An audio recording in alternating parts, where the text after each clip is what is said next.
Assalamualaikum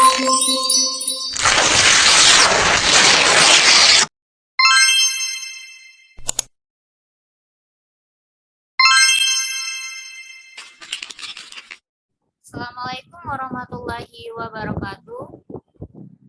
Waalaikumsalam warahmatullahi wabarakatuh.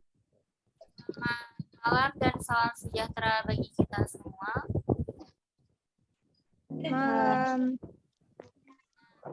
Jadi sebelum kita memulai agenda kita pada malam hari ini, alangkah baiknya kita berdoa menurut kepercayaan. Berdoa dimulai.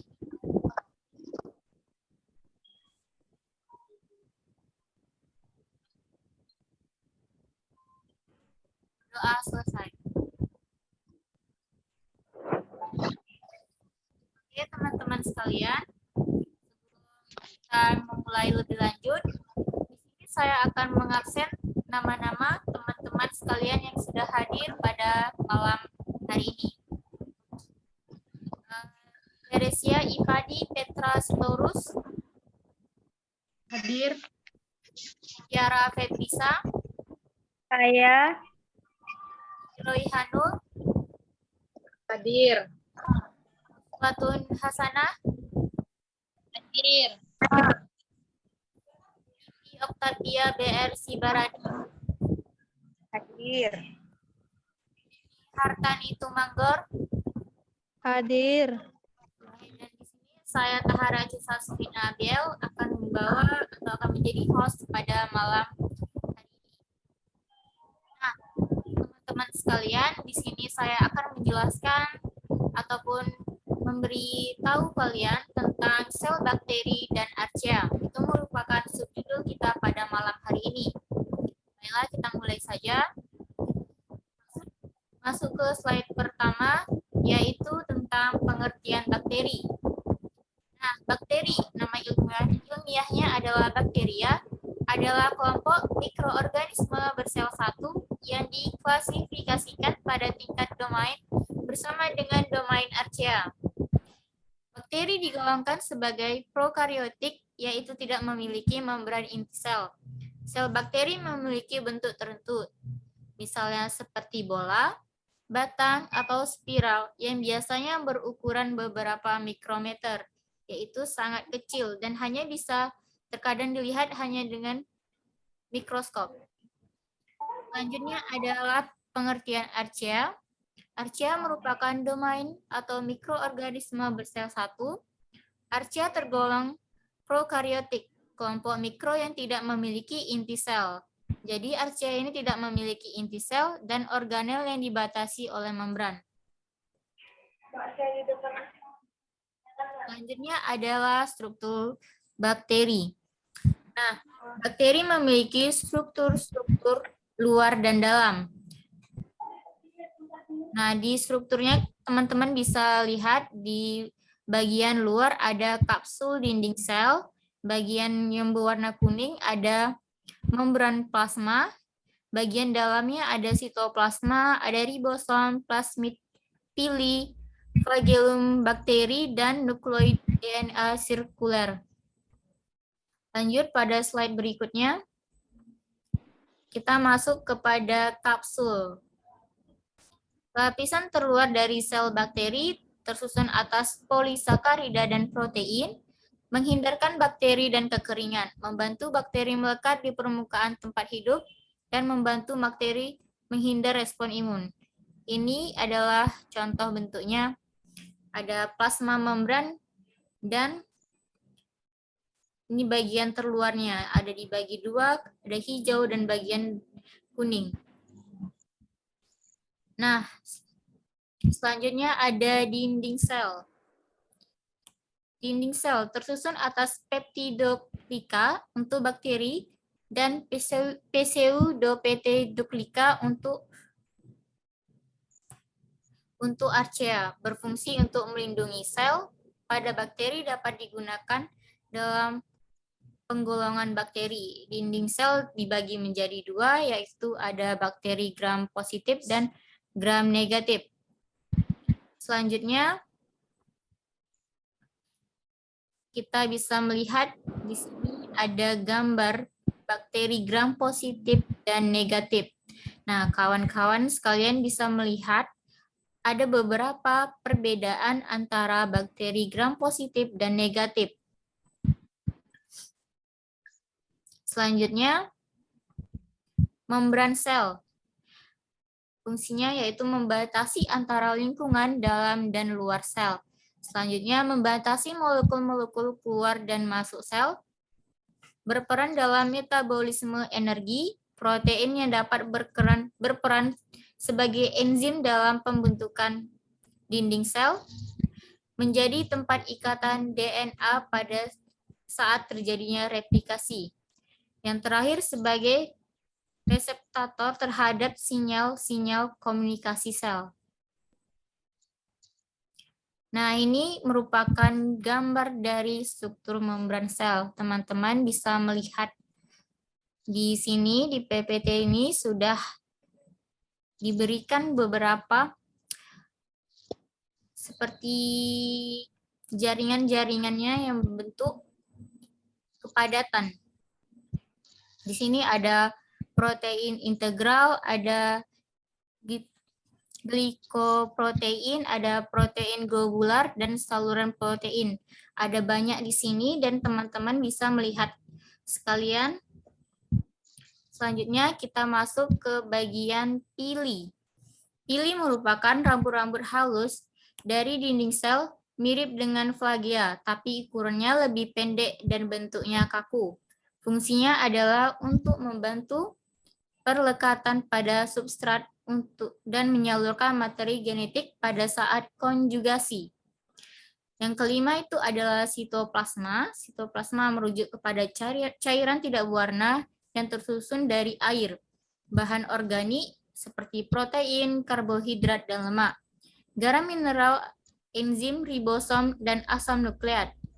Sitoplasma merupakan tempat terjadinya reaksi metabolisme pada bakteri. Jadi sitoplasma ini sangat penting bagi bakteri dan kelanjutan hidup untuk bakteri. Slide selanjutnya kita akan membahas tentang flagela. Flagela yang juga disebut bulu cambuk terdapat pada dinding sel dan berfungsi sebagai alat gerak.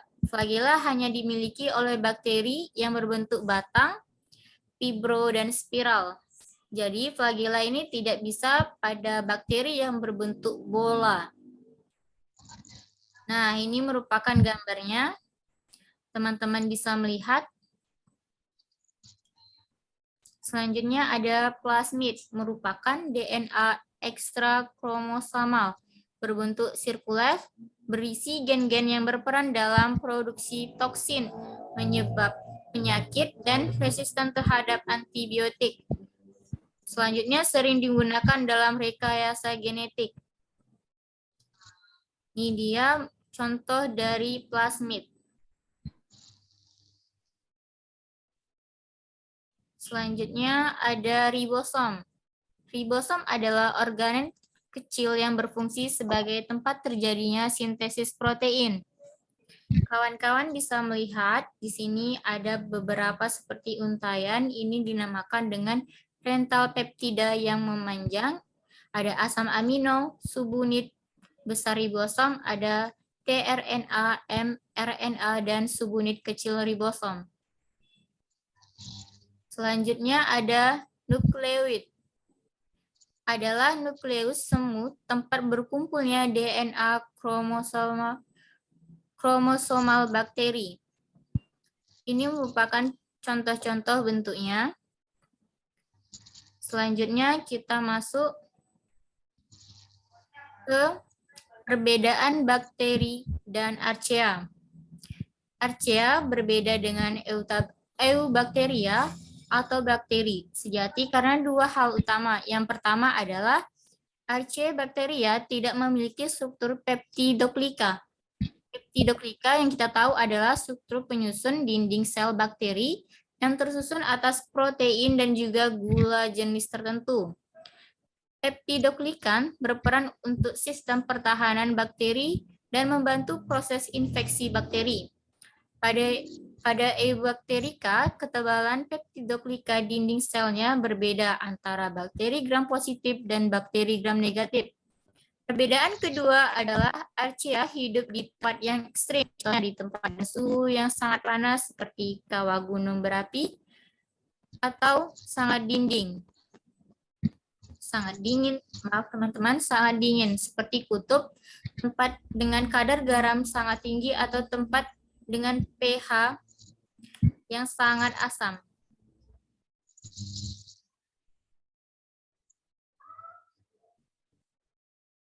Selanjutnya ada persamaan bakteri dan Archaea. Meski memiliki perbedaan, Archaea dan bakteri juga memiliki persamaan. Yang pertama adalah kedua jenis memiliki ukuran yang hampir sama, yaitu dari 0,5 sampai 4 mikron, yang dikatakan sel terkecil yang pernah ada di dunia. Keduanya tidak memiliki organel dan nukleus yang terikat membran. Yang ketiga adalah Archaea dan bakteri keduanya memiliki 700 ribosom, tetapi ribosom bakteri sensitif terhadap bahan kimia tertentu yang bertindak sebagai agen penghambat. Sedangkan Archaea tidak sensitif terhadap bahan kimia ini seperti yang dimiliki oleh eukariota. Yang terakhir, mereka dapat berupa autotrof dan heterotrof. Masuk ke slide selanjutnya, ada reproduksi bakteri. Reproduksi bakteri yang pertama adalah reproduksi secara aseksual. Bakteri mengalami reproduksi aseksual dengan cara pembelahan biner, yaitu pembelahan dari satu menjadi dua. Dan seterusnya. Pembelahan biner ini termaksud pembelahan amitosis, artinya pembelahan tidak melibatkan tahapan pembelahan sel seperti halnya manusia, melainkan berlangsung spontan atau secara langsung. Satu sel induk hanya mengalami pemanjangan dan pembagian nukleoid hingga akhirnya terbentuk sekat pada masing-masing nukleoid dan hasil pembentukannya. Selanjutnya ini merupakan gambaran dari tahapan reproduksi aseksual bakteri. Kawan-kawan bisa melihatnya, dia membelah dari satu menjadi dua bagian dan menjadi dua bagian. Begitu juga seterusnya.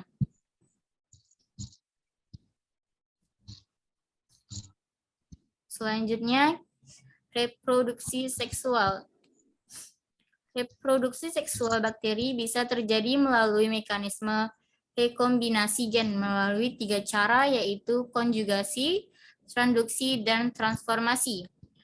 Nah, di sini kita akan membahas tentang konjugasi terlebih dahulu. Konjugasi adalah tahapan reproduksi seksual pada bakteri yang ditandai dengan pemindahan materi genetik secara langsung.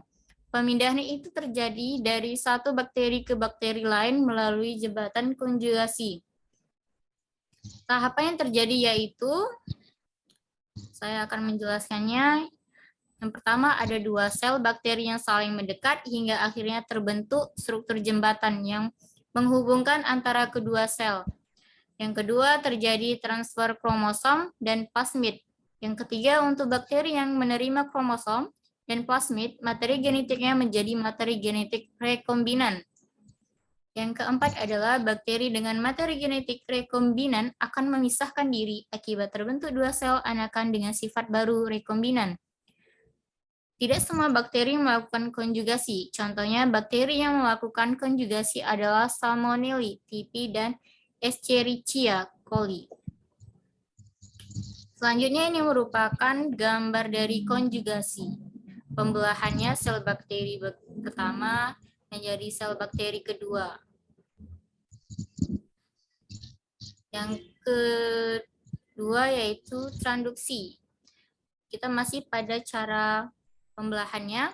Pada proses transduksi melibatkan peran organisme lain, yaitu virus. Virus yang paling sesuai digunakan untuk proses transduksi ini adalah virus flux temperat. Hal itu karena virus ini mampu mereplikasi secara titik dan lisogenik. Tahapannya yaitu bakteri diinfeksi oleh virus fag sehingga virus mengandung DNA bakteri tersebut. Selanjutnya, virus fag tersebut kemudian akan menginfeksi bakteri-bakteri lainnya. Lalu terbentuklah bakteri-bakteri rekombinan. Ini merupakan gambar dari bakteriofag. Terjadinya transduksi. Selanjutnya adalah yang terakhir, transformasi. Jika pada konjusi, bakteri akan memindahkan materi genetiknya melalui jembatan penghubung. Pada transformasi tidak demikian. Pada transformasi, materi genetik akan dipindahkan oleh bakteri secara langsung atau tidak melalui jembatan penghubung. Namun, tidak semua bakteri mampu memindahkan materi genetiknya secara langsung. Biasanya bakteri yang mampu bertransformasi adalah bakteri yang mengandung enzim tertentu, contohnya adalah Rhizobium, Neisseria, Bacillus, dan Pneumococcus.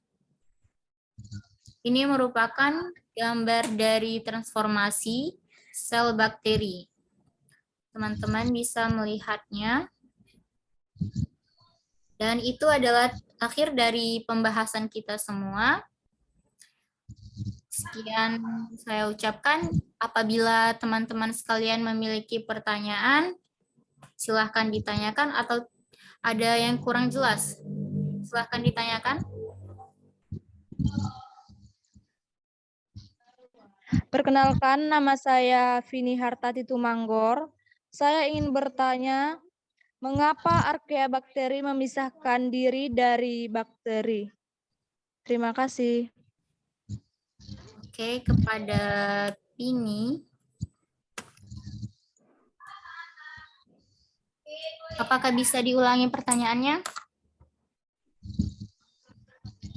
Mengapa archaea bakteri memisahkan diri dari bakteri?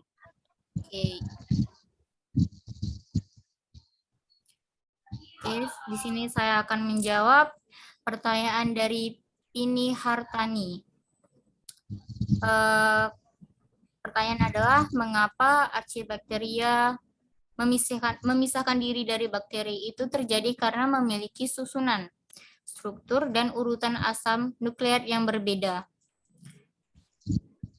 Yang berbeda dengan Eubacteria. Contohnya berdasarkan susunan selnya, dinding sel Archaebacteria tidak mengandung atau tersusun dari peptidoglikan, sedangkan Eubacteria mengandung atau tersusun dari peptidoglikan. Kita bisa melihat dari slide nomor 3.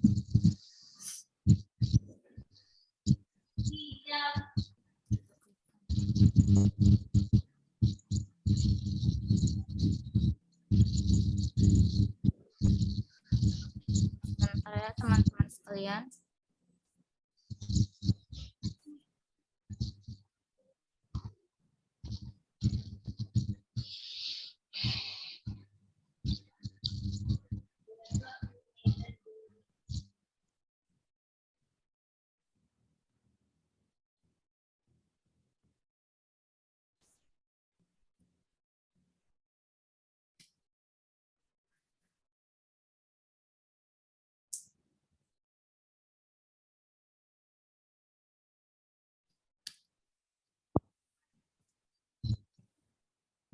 Oke, maaf teman-teman, terjadi beberapa kesalahan. Bisa dilanjutkan dengan pertanyaan berikutnya.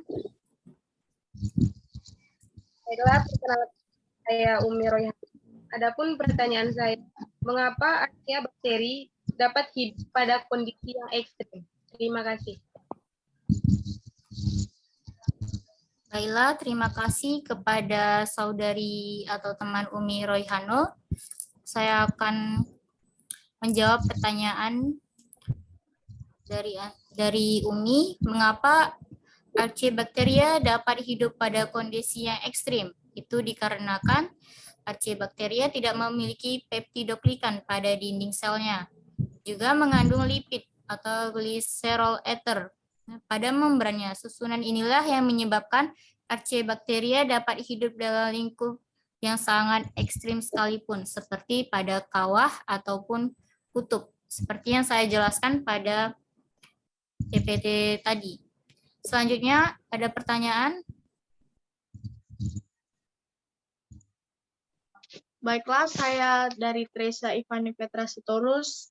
Saya akan bertanya, apa peranan Archaebacteria bagi kehidupan manusia? Terima kasih.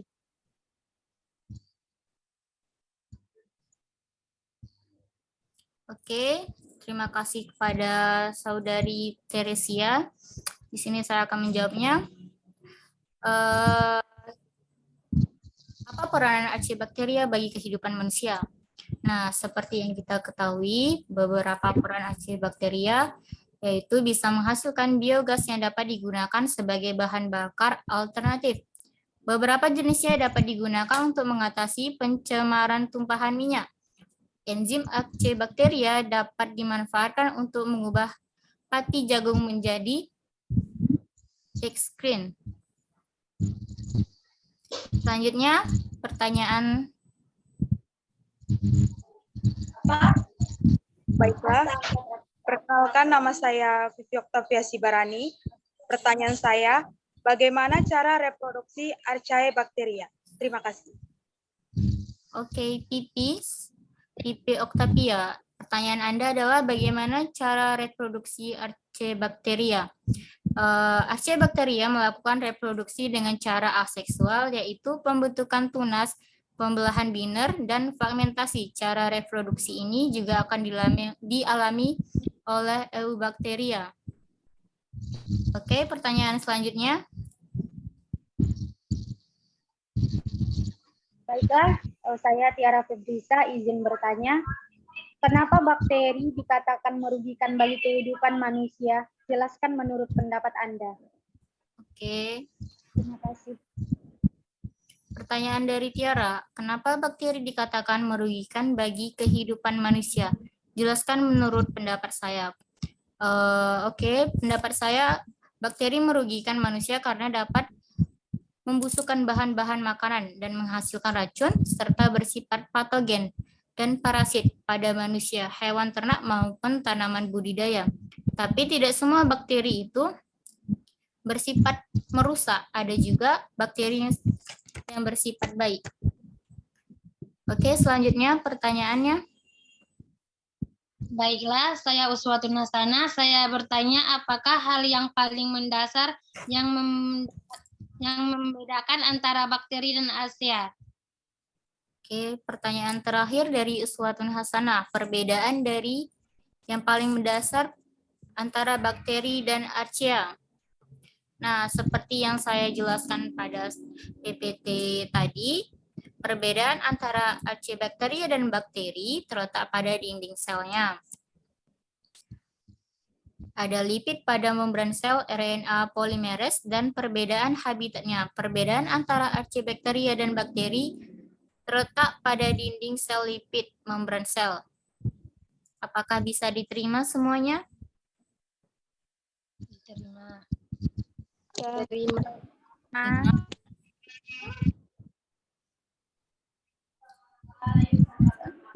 Oke, jika sudah tidak ada pertanyaan lain, saya akan mengakhiri pertemuan kita pada malam yang membahagiakan ini. Saya ucapkan terima kasih atas waktunya dan diharapkan dapat dimengerti dan bisa digunakan dalam Guys.